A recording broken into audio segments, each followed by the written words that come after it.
कहानी एक नॉवल पर आधारित है जिसमें एक इंसान के साथ विश्वासघात होता है और उसे एक ऐसी जेल भेजा जाता है जहां से आज तक कोई भी नहीं निकला। लेकिन वहां पर उसे कुछ ऐसा मिलता है जिससे उसकी पूरी जिंदगी बदल जाती है। Bollywood silver screen presenting the count of Monte Cristo. इस कहानी की शुरुआत में दिखाया जाता है कि समंदर में कुछ लोग किश्ती से टापू की तरफ जा रहे हैं। दरअसल ये सब के सब मर्चेंट शिप के एम्प्लॉय हैं और इनका जो कैप्टन है वो बीमार है, इसीलिए टापू पर जाकर ये मेडिकल फैसिलिटीज, मेडिकल हेल्प चाहते हैं। और जब ये टापू पर पहुंचते हैं तो कश्ती से दो लोग उतर जाते हैं। ये दोनों दोस्त हैं, एक का नाम एडमंड होता है और दूसरे का नाम मोंडेगो। ये जिस टापू पर उतरे हैं इसका नाम एल्बा है। और तभी यहाँ टापू पर जो अंग्रेज सिपाही होते हैं वो इन पर हमला कर देते हैं, लेकिन इससे पहले कि वो इन्हें पकड़ते इनके सामने एक आदमी खड़ा होता है। ये नेपोलियन बोनापार्ट है जो कि एक फ्रेंच एम्परर है जिसे उसके पद से निकाल दिया गया है। और यहाँ पर अंग्रेजी सैनिक उसके आसपास रहते हैं ताकि वो किसी से मिल ना पाए, अपना संदेश किसी को पहुंचा ना पाए। वो इन दोनों को देखने के बाद ब्रिटिश सोल्जर से कहता है कि अगर तुम इन्हें मारना चाहो तो मार सकते हो, लेकिन ये मेरे आदमी नहीं है। और वो इनसे पूछता है कि तुम कौन हो। ये बताते हैं कि हम मर्चेंट शिप के एम्प्लॉय हैं, हमारे कैप्टन की तबीयत ठीक नहीं है, इसीलिए हम मेडिकल हेल्प के लिए यहाँ तक आए थे। और ये सारा सच जानने के बाद अंग्रेज सिपाही इन्हें कुछ नहीं कहते। नेपोलियन बोनापार्ट इन्हें मेडिकल फैसिलिटीज देता है और रात को वो एडमंड को अपने साथ बाहर चलने के लिए कहता है। वो एडमंड को कहता है कि जिस तरह से तुमने अपने कैप्टन की जान बचाने की कोशिश की, इसने मेरे दिल को छू लिया, मैं काफी इम्प्रेस्ड हो गया हूँ। और वो उसे एक लेटर देता है और कहता है कि तुम्हें ये लेटर मिसियो क्लैरियन तक पहुंचाना होगा, वो खुद आकर तुमसे लेटर ले लेंगे, लेकिन इस लेटर के बारे में तुम किसी को मत बताना, अपने दोस्त को भी नहीं। लेकिन जब वो उसे लेटर दे रहे होते हैं तो एडमंड का दोस्त दूर खड़ा होकर सब कुछ देख रहा होता है।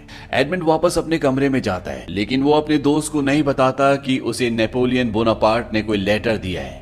इसके बाद अब इन्हें यहाँ से जाना पड़ता है क्योंकि इनका जो कैप्टन होता है उसकी जान नहीं बच पाती। और जब ये वापस अपनी शिपिंग कंपनी में आते हैं तो जिस तरह से एडमंड ने अपने कैप्टन की जान बचाने की कोशिश की थी, जिस तरह से उसने फैसला लिया था, इसके लिए उसे शिप का कैप्टन बना दिया जाता है। इससे वो बहुत खुश होता है और सीधा अपनी गर्लफ्रेंड मर्सिडीज के पास जाता है और उसे बताता है कि मुझे शिप का कैप्टन बना दिया गया और अब मैं तुमसे शादी कर लूंगा। यहाँ पर उसका दोस्त मोंडेगो भी होता है जो टापू पर उसके साथ था। मोंडेगो को भी मर्सिडीज से प्यार है। दरअसल ये तीनों के तीनों बचपन के दोस्त हैं, लेकिन मर्सिडीज एडमंड से प्यार करती है। और जब मोंडेगो को ये पता चलता है कि एडमंड को अब शिप का कैप्टन बना दिया गया है तो इस बात से उसे अंदर ही अंदर जलन होती है। और वो इसके बाद एक आदमी से मिलता है जो इन्हीं के शिप में इनके साथ काम करता है और ये आदमी भी एडमंड को पसंद नहीं करता। दरअसल इसे कैप्टन बनना चाहिए था, लेकिन कैप्टन अब एडमंड को बना दिया गया है। ये आदमी मोंडेगो से पूछता है कि एडमंड तुम्हारा दोस्त कब बना। मोंडेगो कहता है कि वो दोस्ती का वादा तो करता है लेकिन फिर भी मुझसे चीजें छुपाता है। वो पूछता है कैसी चीजें। और इसके बाद दिखाया जाता है कि जब एडमंड अपने घर पर होता है तो उसे राजा के सिपाही वहां पर पकड़ने के लिए आते हैं और वो उसे पकड़कर मजिस्ट्रेट के पास ले जाते हैं। और मजिस्ट्रेट को पता होता है कि इसके पास कोई लेटर है जो उसे बोनापार्ट ने दिया है। एडमंड सब कुछ सच सच बता देता है। वो कहता है कि वो लेटर अभी भी मेरे पास है, मैंने किसी को नहीं दिया क्योंकि कोई लेटर मुझसे लेने के लिए आया ही नहीं। और वो लेटर वो मजिस्ट्रेट को दे देता है। मजिस्ट्रेट उस लेटर को पढ़ता है और एडमंड को बताता है कि इसमें नेपोलियन बोनापार्ट ने अंग्रेजी सिपाहियों की पोजीशन के बारे में ब्यौरा दिया है कि कौन सा सिपाही किस वक्त किस जगह पर रहता है, यानी कि ये उसके भागने का एक प्लान है। एडमंड कहता है कि इस बारे में मुझे कुछ नहीं पता, नेपोलियन ने मुझे कहा था कि इसमें ऐसा कुछ भी नहीं है और ना मैंने इस लेटर को कभी पढ़ा। मजिस्ट्रेट कहता है कि तुम्हारी आंखों में सच्चाई है, तुम जा सकते हो। और जब वो जा रहा होता है तभी मजिस्ट्रेट पूछता है क्या तुम्हें पता है कि लेटर कौन लेने आने वाला था। वो कहता है कि हाँ, मिसियो क्लैरियन। ये नाम सुनने के बाद मजिस्ट्रेट इस लेटर को जला देता है और वो एडमंड से पूछता है क्या तुमने इस लेटर के बारे में या मिसियो क्लैरियन के बारे में किसी को बताया। वो कहता है कि नहीं। मजिस्ट्रेट कहता है कि तुम्हें मेरी वजह से बहुत तकलीफ हुई, इसीलिए मेरे लोग तुम्हें बग्गी से घर छोड़ आएंगे। एडमंड उसकी बग्गी में बैठ जाता है और बग्गी को बाहर से लॉक कर दिया जाता है। एडमंड समझ जाता है कि उसे गिरफ्तार कर लिया गया है, लेकिन एडमंड यहाँ से भागने में कामयाब हो जाता है और वो सीधा अपने दोस्त मोंडेगो के पास जाता है और उससे बताता है कि जब हम टापू पर थे तो वहां पर मुझे नेपोलियन बोनापार्ट ने एक लेटर दिया था और वो लेटर उसके जासूस के लिए था, मैंने तुम्हें बात नहीं बताई। उसका दोस्त बोलता है कि ये बात मुझे पता थी, मैंने नेपोलियन बोनापार्ट को लेटर तुम्हें देते हुए देख लिया था और जब रात को तुम सो रहे थे तो मैंने उस लेटर को पढ़ लिया था और मैंने मजिस्ट्रेट को ये बात बताई है। एडमंड को कुछ भी समझ नहीं आता कि उसके सबसे करीबी दोस्त ने उसके साथ ऐसा क्यों किया। दरअसल उसने ऐसा इसलिए किया होता है क्योंकि वो उस लड़की जिसका नाम मर्सिडीज है, जो एडमंड की गर्लफ्रेंड है, उससे प्यार करता है और वो उसे हासिल करना चाहता है। एडमंड यहाँ से भागना चाहता है, लेकिन मोंडेगो उसे तलवार की नोक पर यहाँ पर रोकने की कोशिश करता है। इन दोनों के बीच में तलवारबाजी होती है, लेकिन एडमंड तलवारबाजी में इतना अच्छा नहीं होता, इसीलिए वो उससे हार जाता है। और अब यहाँ पर सिपाही भी आ जाते हैं। वो एडमंड को अपने साथ यहाँ से एक टापू पर ले जाते हैं। यहाँ पर एक जेल है जहाँ से आज तक कोई भी नहीं भागा, और अब एडमंड को वार्डन के सामने पेश किया जाता है। एडमंड कहता है कि मैं बेगुनाह हूँ। वार्डन कहता है कि हाँ, मुझे पता है, अगर तुम गुनहगार होते तो तुम्हें यहाँ पर कभी भी नहीं लाया जाता, तुम्हें फ्रांस की किसी जेल में कैद कर दिया जाता। और इसके बाद वार्डन उसे बहुत बुरी तरह से मारता है। वो कहता है कि हर साल एक बार मैं प्रसाद अपने कैदियों को जरूर देता हूँ। और उसके बाद उसे एक सेल के अंदर डाल दिया जाता है। यहाँ पर एक छोटी सी खिड़की है और एक लकड़ी का दरवाजा जो साल में सिर्फ एक ही बार खुलता है, जब वार्डन अपने कैदियों को मारता है। धीरे धीरे वक्त बीतता है और आज एडमंड को इस जेल में, जिसका नाम सेटू डी है, पूरा 1 साल हो चुका है। और वार्डन एक बार फिर आता है और वो एडमंड को बहुत बुरी तरह से मारता है। धीरे धीरे एडमंड की हिम्मत टूटना शुरू हो जाती है और वो अपनी जान लेने की कोशिश भी करता है, लेकिन तभी वो दीवार पर देखता है जहां पर उसने लिखा होता है God will give me justice, यानी कि ईश्वर मुझे न्याय देगा। और वो ऐसा करने से रुक जाता है, लेकिन जैसे जैसे समय का पहिया घूमता है, उसका ईश्वर के ऊपर से विश्वास उठना शुरू हो जाता है। आज उसे इस कैद खाने में पूरे 4 साल हो चुके हैं और एक दिन जब वो अपने कैद खाने में पूरी तरह से बदहवास होता है, तभी उसे लगता है कि जमीन के अंदर से कोई निकल रहा है और यहाँ से एक आदमी बाहर निकलता है। वो एडमंड को बताता है कि उसका नाम फिरिया है। उसे लगा था कि वो बाहर की तरफ सुरंग खोद रहा है। वो कहता है कि मैं यहाँ पर इस जेल में 11 सालों से हूँ और पिछले 5 सालों से मैं सुरंग खोद रहा हूँ। इसके बाद वो एडमंड को कहता है कि मैं तुम्हारे कंधों पर खड़ा होना चाहता हूँ, और वो उसके कंधों पर खड़ा होकर खिड़की से बाहर देखता है। वो आसमान को देखता है। इससे उसे बहुत खुशी होती है। वो एडमंड को कहता है कि आज 11 सालों के बाद मैंने आसमान देखा है। और अब वो एडमंड को जिस सुरंग से खुद आया था उसी सुरंग से अपनी सेल में ले जाता है और एडमंड को कहता है कि मैंने गलत दिशा में सुरंग खोदी, लेकिन अब मुझे पता है कि सही दिशा किस तरफ है और हम दो भी हैं, हम दोनों मिलकर सुरंग खोदेंगे और 8 सालों में हम बाहर जाने का रास्ता निकाल लेंगे। यानी कि इन्हें सुरंग खोदने में पूरे 8 साल लगेंगे और एडमंड को ऑलरेडी यहाँ पर 7 साल हो चुके हैं। एडमंड उसकी बात पर हंसता है। फेरिया उसे कहता है कि अगर तुम मेरी मदद करोगे तो बदले में मैं तुम्हें एक बेशकीमती चीज दूंगा। जो भी मैंने जिंदगी में सीखा है, साइंस, फिलॉसफी, इकोनॉमिक्स, मैथमेटिक्स, वो सब कुछ मैं तुम्हें सिखाऊंगा। और एडमंड अब उसकी हेल्प करने के लिए तैयार हो जाता है।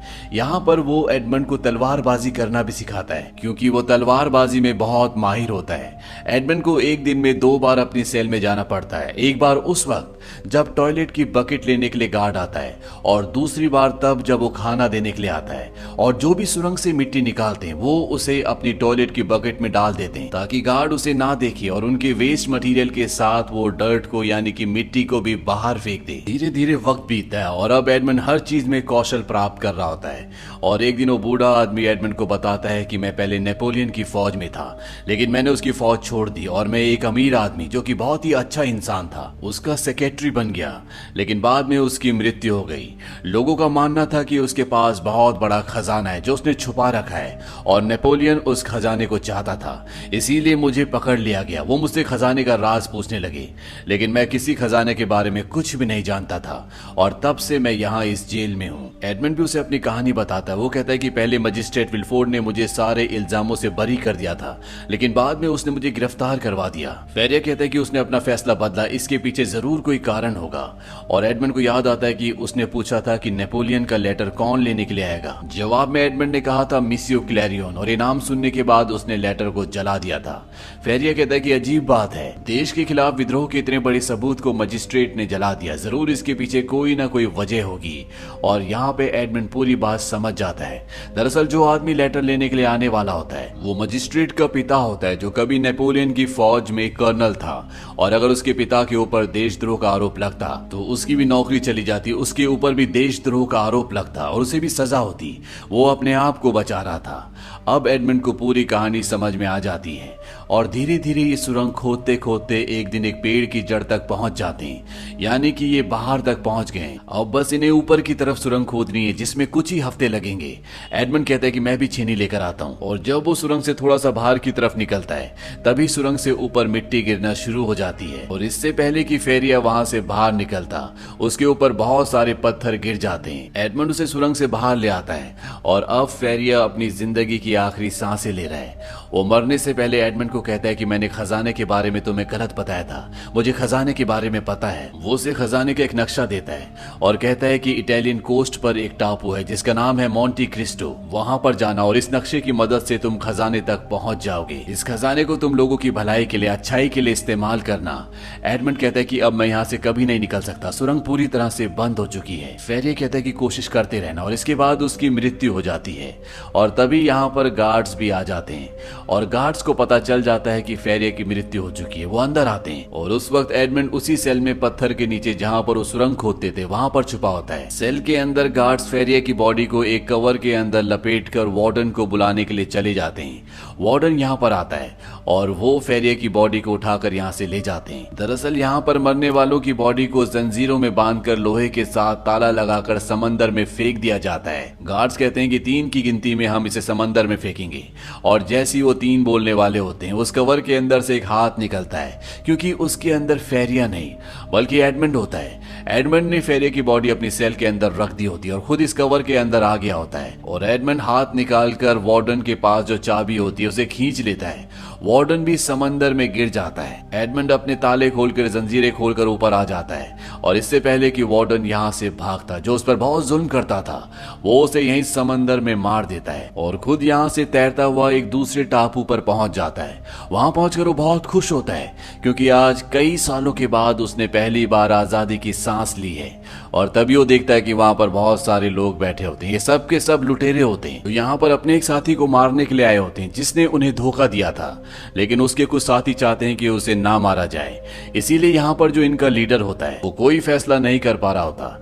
एडमंड को देखने के बाद वो कहता है कि तुम हमारे धोखेबाज साथी से लड़ोगे, और तुम दोनों में से जो जिंदा बचेगा वो हमारे ग्रुप में शामिल हो जाएगा। और अब एडमंड की और उस दूसरे आदमी जिसका नाम जैकोबो होता है, इन दोनों की चाकू की फाइट होती है, और इस फाइट में एडमंड उसे हरा देता है, लेकिन वो उसे मारता नहीं है, वो उसकी जान बख्श देता है और साथ ही साथ सरदार से कहता है कि इसकी जान बख्श दो, इससे तुम्हारे पास एक और काबिल साथी रहेगा। सरदार उसकी बात मान जाता है, वो जैकोबो की जान को बख्श देता है। जैकोबो एडमंड को कहता है कि मैं जिंदगी भर के लिए अब तुम्हारा गुलाम हूँ। इसके बाद ये सब के सब यहाँ इस टापू से निकल जाते हैं। इसके बाद एडमंड अपने शहर लौट जाता है, जैकोबो भी उसके साथ होता है। एडमंड एक अपने पुराने जानकार के पास जाता है जो उसे नहीं पहचान पाता, क्योंकि आज 13 साल बाद वो लौटा है, उसका पूरा हुलिया बदल चुका है। एडमंड उस आदमी से कहता है कि मैं एडमंड का दोस्त हूँ, मैं उसके परिवार के बारे में जानना चाहता हूँ।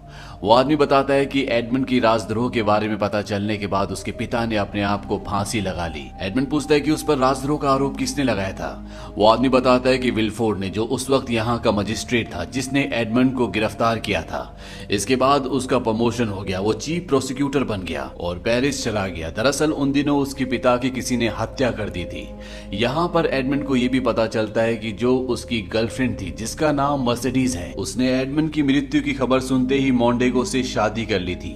मोंडेगो एडमंड का वही पुराना दोस्त है जिसने उसे धोखा दिया था, जिसकी वजह से उसे जेल हुई थी, और अब मोंडेगो अपनी पत्नी मर्सिडीज के साथ पेरिस में रहता है।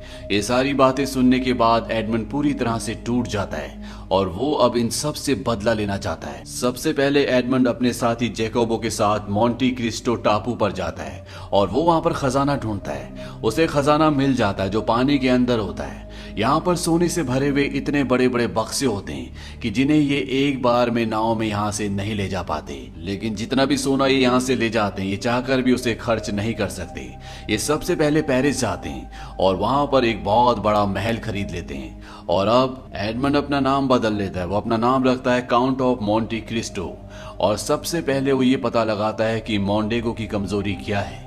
उसे पता चलता है कि उसने बैंक से लोन लिया है। वो अपने आदमियों को कहता है कि उस बैंक को खरीद लो, और साथ ही साथ वो जितनी भी शिपिंग कंपनीज के साथ डील करता है, काम करता है, उन सब कंपनीज को मना कर दो कि कोई भी उसके साथ काम ना करे। लेकिन अभी भी वो मौका ढूंढ रहा होता है जिससे वो मोंडेगो के करीब जा सके। मोंडेगो और मर्सिडीज का एक बेटा होता है जिसका नाम एल्बर्ट है। एडमंड अपने आदमियों से उसे किडनैप करवा लेता है और खुद उसकी जान बचाता है ताकि वो उसके परिवार के करीब पहुंच सके, और उसकी ये चाल, ये प्लानिंग पूरी तरह से कामयाब रहती है। एल्बर्ट एडमंड उर्फ मोंटी क्रिस्टो को अपने घर दावत पर बुलाता है और अपने पिता मोंडेगो से इंट्रोड्यूस कराता है। मोंडेगो उसे पहचान नहीं पाता क्योंकि उसका हुलिया पूरी तरह से बदल चुका है, और साथ ही साथ वो इतना अमीर है, इतना रॉयल है। मोंडेगो कभी सपने में भी नहीं सोच सकता कि ये उसका वही पुराना दोस्त है जिसका नाम एडमंड है।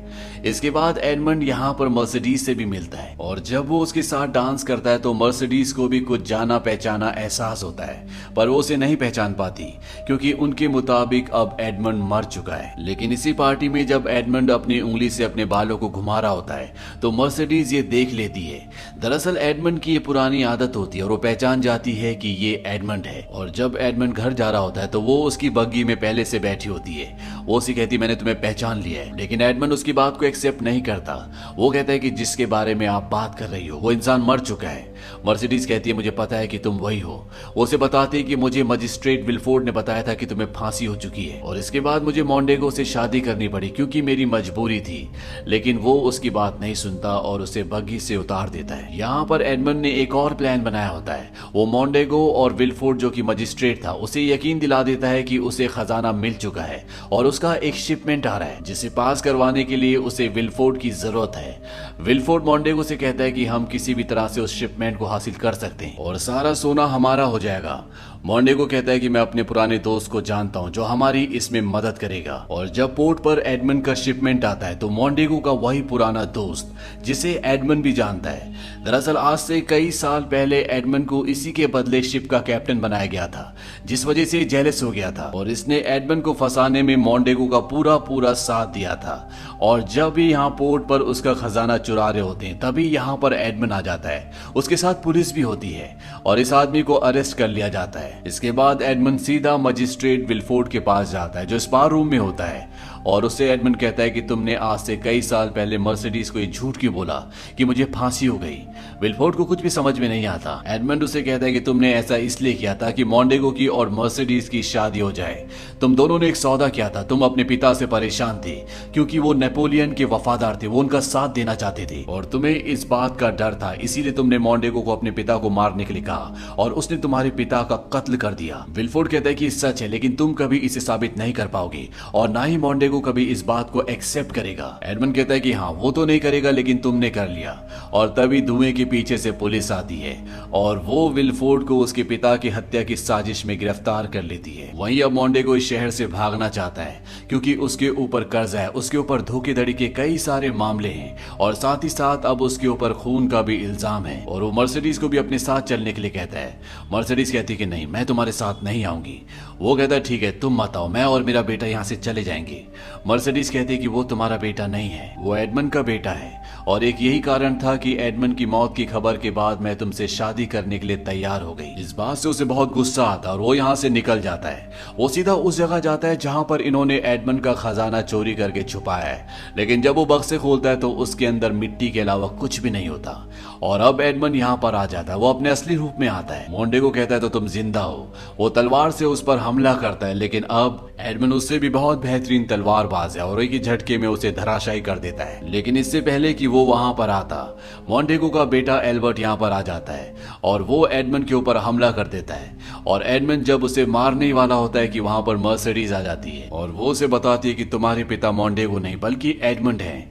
ये बात सुनकर एडमंड भी हैरान हो जाता है, लेकिन वो खुश भी होता है क्योंकि उसे मर्सिडीज और उसका बेटा वापस मिल गए। और तभी यहाँ पर मोंडेगो गन निकाल लेता है और जैसे ही वो एडमंड पर गोली चलाने वाला होता है, एडमंड का साथी उस पर चाकू से वार करता है जिससे उसका निशाना चूक जाता है और मर्सिडीज के कंधे पर गोली लग जाती है। मोंडेगो यहाँ से भाग जाता है क्योंकि गन में एक ही गोली होती है। एडमंड उसका पीछा करता है। इन दोनों के बीच में तलवारबाजी होती है और एडमंड मोंडेगो का खात्मा कर देता है। और अंत में ये दिखाया जाता है कि एडमंड उस जेल को, जिसका नाम चैटुडी है, जहां पर उसने 13 साल बिताए थे, उस पूरी जगह को खरीद लेता है ताकि किसी के ऊपर दोबारा से उस तरह से जुल्म ना हो जिस तरह से उसके ऊपर हुए थे। और वो कसम खाता है कि वो अब अपनी ताकत अपनी जिंदगी को सच्चाई और भलाई के रास्ते पर लगाएगा, जैसा कि उसे जेल में फेरिया ने मरते वक्त कहा था, जिसने उसे खजाने का नक्शा दिया था। और इसी के साथ ये कहानी, ये फिल्म यहीं पर खत्म हो जाती है। ये फिल्म सन 2002 में रिलीज हुई थी। IMDb पर इस फिल्म की रेटिंग है 7.8। इस फिल्म का बजट था $35 मिलियन और बॉक्स ऑफिस पर इसने कमाई की थी $75.4 मिलियन की। उम्मीद करते हैं कि ये कहानी आपको पसंद आई होगी।